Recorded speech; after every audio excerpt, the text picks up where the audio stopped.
welcome back to my kitchen. My name is Gina, and in case this is the first time you're stopping by, I am a wife and mother from the Midwest, and I like to cook fresh meals for my family and post the videos right here on YouTube. So today we are going to be making an authentic Mexican dish for my husband. He's from Mexico, and this is one that he absolutely loves. The name is Carne and su Jugo, which means meat in its juice, which sounds kind of nasty, but it is not. It is a Mexican steak and bacon soup that has pinto beans in it, and it's made simmering in a nice tomatillo salsa, and it's topped with all sorts of fresh ingredients at the end, like radishes and avocado, and it's just really, really good. This is a great dish for the winter because it's hearty. It's got a lot of richness and flavor, but it's kind of on the healthier side, I would say. I mean, the beans are carbs, but other than that, it's just pretty much protein and veggies. So I guess without further ado, we can jump on into our ingredients. So first things first, I have beans going in my Instant Pot. I'm just making frijoles de la olla, which I actually have a video for. It's posted under my Authentic Mexican playlist, and I might post a link to it right here for you. We'll see if I can figure out how to do that. So I have the pinto beans that are cooking in here. We have, you're technically supposed to have 1.5 pounds of meat for this, but I actually only have 1 pound because I needed to use some steak earlier in the week, and it is what it is, people. So I have 1 pound of top sirloin. I've actually also had really great success using London broil for this recipe, so if that's all you can get your hands on, go ahead and get the London broil. And this one looks a little bit funky because I forgot to defrost it, so I defrosted it in the microwave. I do that all the time and it turns out fine. The next thing that we need is some good quality bacon, and your girl got this boar's head bacon on sale for $4.99 last week. It was like my prize thing. Like, that's super duper cheap. So we're going to use about half of the package of this. Put that to the side. Then for our salsa that we're going to simmer everything in, you need 4 tomatillos. These are not just green tomatoes. I already went ahead and peeled and washed them because they're super sticky after you take the husk off. So we have 4 of those. Set them to the side. We're going to need the juice of 1 lime. We're going to use, usually I use green spring onions. I use 2 of them, but I totally forgot to buy them when I was picking up groceries today. So I'm going to wing it, and I'm probably just going to use maybe 1/4 of this onion, but I'm leaving the whole half here just in case I taste it and I decide it needs more. So in any case, ignore this. When you're making it, use 2 green onions or 2 fresh spring onions, whatever you want to call them. We need 2 serrano chile peppers, 2 cloves of garlic, and these are all just peeled. And then the chiles, just pop the tops off of them because like all of this is going to end up going in a blender. So you don't need to like do anything fancy to it. We're going to be needing cilantro for the salsa and then also for serving. So you're going to need a very large bunch of this. And then the magical component in all Mexican cooking is nor Suiza. This is, in case you haven't watched my channel, it is chicken bouillon powder. And it's not going to focus for us. But you don't have to use this brand. You can just use any type of chicken bouillon. We're going to be using 4 teaspoons of this because we're going to be using 4 cups of water. But if you happen to have 4 cups of homemade chicken stock on hand or homemade beef stock, that would be the bomb.com. Like, that would be even better than using this. So that's just a side note. We're going to be using a little bit of soy sauce or Jugo Maggi. I actually don't have any Jugo Maggi because it exploded in my refri the other day. So yeah, we're just going to use soy sauce instead. So we're going to use about 1 tablespoon of this. We're going to use some black pepper, and that's pretty much it, my friends. For serving, we do have the radishes. We're going to do some fresh avocado, some fresh limes, and then you serve it with tortilla chips as well. So let me go ahead and get set up for our prep, and I will be back in a flash. First thing we're going to do is toss the 1/4 of an onion and the 2 cloves of garlic in the blender cup along with the serrano chiles and the 4 tomatillos. We're going to go ahead and wash a handful of cilantro and add that to the cup as well and set that aside. As I had mentioned, I did defrost this meat in the microwave.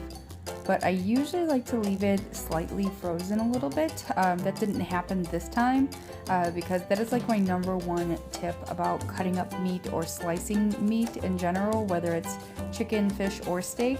A, you want to have a sharp knife, and B, if it's slightly still frozen a little bit, you can make really nice clean slices or cuts, and you can actually make them really thin. So anyways, back to this, you do need to wash your meat. Don't be nasty and not wash your meat, so wash it and dry it. And then we just go ahead and start breaking it down, and break it down into small bite-sized pieces, whatever you're comfortable with chewing for your family. That's the size you're gonna want to do. So I kind of did like taco size bite-sized meats. Yeah, that made sense. Anyways, also I tried to carefully remove any like large chunks of fat or gristle because I'm still super weird about eating meat. If I get like any type of a funky chunk in my mouth, I freak out. So anyways, we need to marinate it, and to do that we're just gonna squeeze the juice of the whole lime over the steak meat. And those limes were so hard to squeeze. And then go ahead and add a tablespoon of Jugo Maggi or of soy sauce, and then a bunch of black pepper, and then mix it up. And you can set that off to the side. And that's actually a super simple marinade that's great for tacos as well. So sometimes simple is best. And then last but not least, we are going to go ahead and remove about half of the package of bacon, run the knife down the length of it, and set it to the side. And that is it for our prep. Okay, so the first step of our carne and su jugo, other than making your beans, is to start browning off your bacon. So this is like a casserole dish pot. I love this pot, but I would do this in like a larger pot if you had to, because it is kind of like a soup stew type of a deal. So I would go ahead and I always add my bacon to a cold pan. That way you don't have to add any extra oil, because as it comes to temperature, the bacon starts rendering its own fat and it doesn't stick to the bottom of the pan, even if it is stainless steel like this. So we're just going to let that go until the bacon is nice and crispy, and you'd be ready to eat it, because we are going to be putting the bacon in as a garnish at the end. So you do want to cook it nice and thoroughly to whatever texture you like it. And we like ours extra crispy, so this is going to go for a while. As I had mentioned in our prep section, we have our steak sitting to the side marinating in the soy sauce and the limon, or the lemon, or excuse me, lime. And then a little bit of black pepper, so that's just chilling out, doing its thing. And then I went ahead, I don't know if you could see during the prep that I was tossing everything into a NutriBullet cup.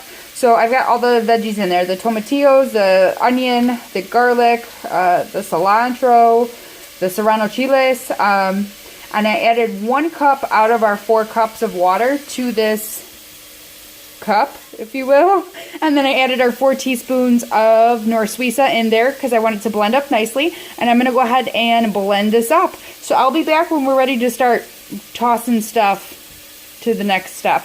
Also, furthermore, I totally forgot to do the like garnishes during the prep section. So I'm just going to go ahead and get those chopped up, and don't hate me. I'll just show you what it looks like when they're done. So anyways, let me get this blended up and I'll be back in a flash. Okay, so our bacon is nice and crispy and done. Let's see if I can get that to focus for you. So I went ahead and I removed it from our pan with a slotted spoon. And let's check this camera. Sorry, guys. That is better. So we removed it to a paper towel bowl to drain. And we left the bacon fat here in the pan because this is a delicious soup and we're not trying to take out any of the delicious bacon flavor. And we also paid for it, so we're going to keep it in there. We're now going to add our steak meat to the pan.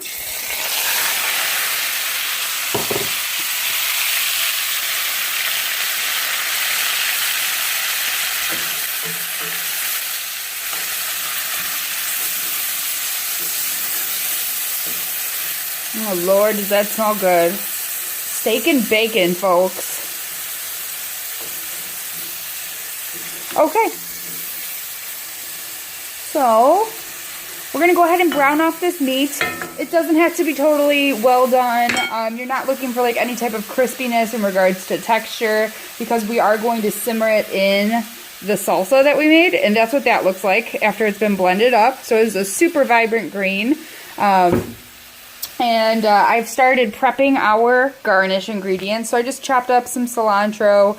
I've got some fresh limon, and then this is a little easy trick that I like to do, and everybody's like so impressed with this when they come over to my house to eat like pozole or something, because I don't have the avocado like chopped up in a bowl and it gets mushy. I cut the avocado into quarters, and then I have this method of, it's so hard to do everything with one hand, guys, I'm sorry. You slice it this way, and then you slice it this way, and then you go ahead and do it lengthwise, and then this is a per person serving. So everybody eats like 1/4 to a half of an avocado, and then they just scoop it out with their spoon along the skin, and like they have perfect little chunks right into their soup or their pozole or whatever you're serving. So you're welcome for that. I'm gonna go ahead and let this go for a minute, and when it's ready I'll be back to show you what it looks like when we dump our salsa in. We are back, and this is what it looks like when the carne is in su jugo, or the meat has released its juice. So as you saw, we dumped the meat with the marinade, which is the limon, right in here. So this looks like a soupy beef mixture already. So this is good. I'll just pull out a piece of beef. I'd say I'd probably let this simmer like 5 minutes, but you could do 10. It's really up to you. So that's what our beef looks like. I really need to get a phone with a better camera. Sorry, guys. And now we're going to dump our salsa in. So there it is. Right now it's super bright green. But by the end, it's going to be, I don't know how to really explain it. I guess you're just going to have to see it. It's going to be like a swampy green. Okay, so as you remember, this was our salsa plus 1 cup of water, and we needed a total of 4 cups of water or broth. So I'm going to go ahead and add 3 more cups. I'm sorry, I can't even with this camera. I swear it's dirty. There we go. All right, so 1, 2, 3. Sorry. And then we're going to mix it up and try to get all the rest of these little bits of salsa in there, because you made it. So you might as well get as much out of it as you can. Okay.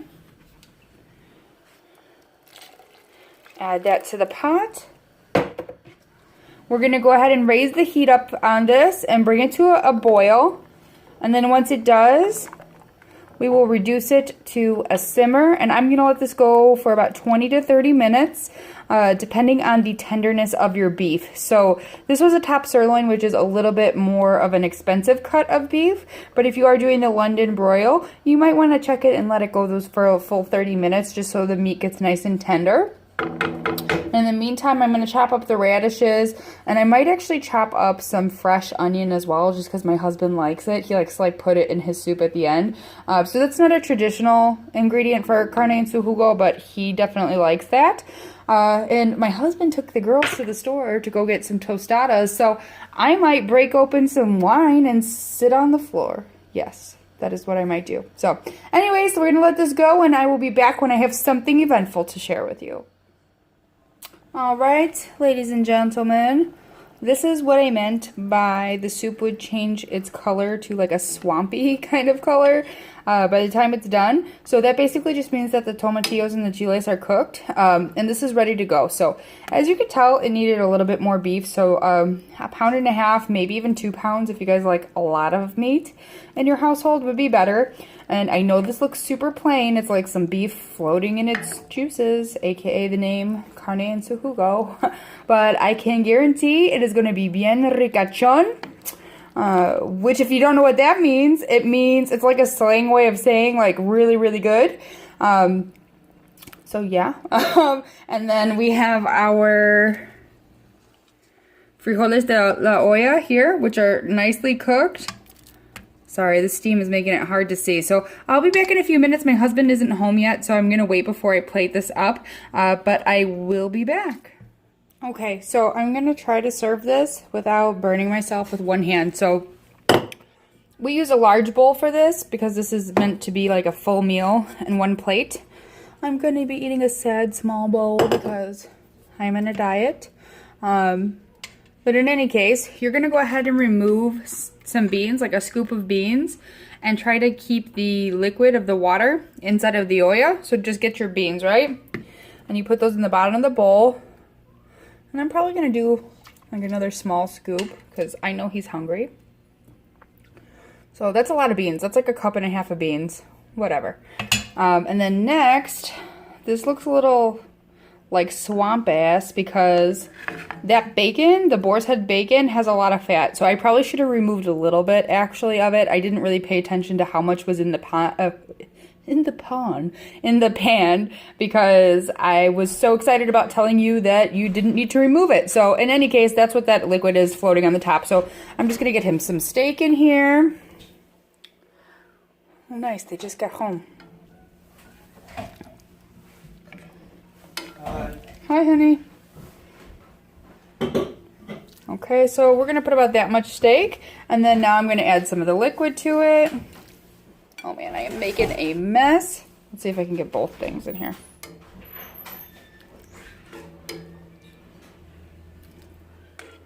This makes about 4 normal size servings.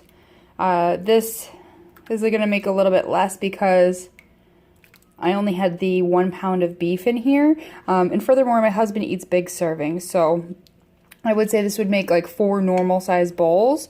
And let's give him a little bit more Jugo. And that's what that looks like. So I'm going to go ahead and put this on the table. And I will show you our accoutrement or our garnishes. So I showed you before, we have the avocado, we have the fresh lemon or lime, whatever you want to call it. We have cilantro, we have some chopped onion, and then we have radishes, and I chopped them into like matchstick pieces, but you could do circles or whatever. When people are coming over, I do like to take out the mandolin and slice them really nice and thin, but since it was just us, I just did it family style.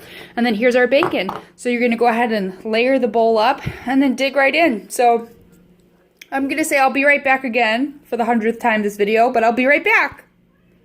Jeez, that was loud. Okay, folks, so this is my husband, Daniel, my handsome husband, and he's making his soup. This camera is so silly, I can't get your whole body. Really good. Really good? What did you put in there, Daniel? Bacon, avocado, You can speak Spanish. Onion, and rábanos. Rabanos is Spanish for radishes. So Radishes, yeah, it's really good. here's mine, looking fly. So his is a larger portion, mine is a smaller portion, and then we've got 2 cute twins over here. Can you talk to the camera, Fifi? Hello. What are you guys eating?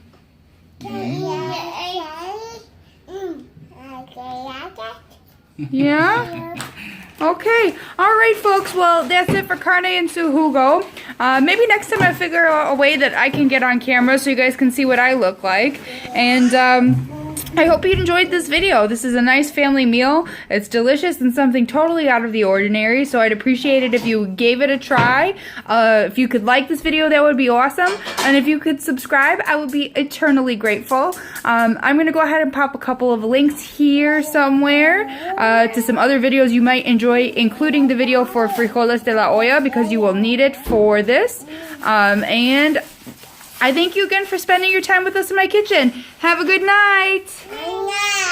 Good night. Good night.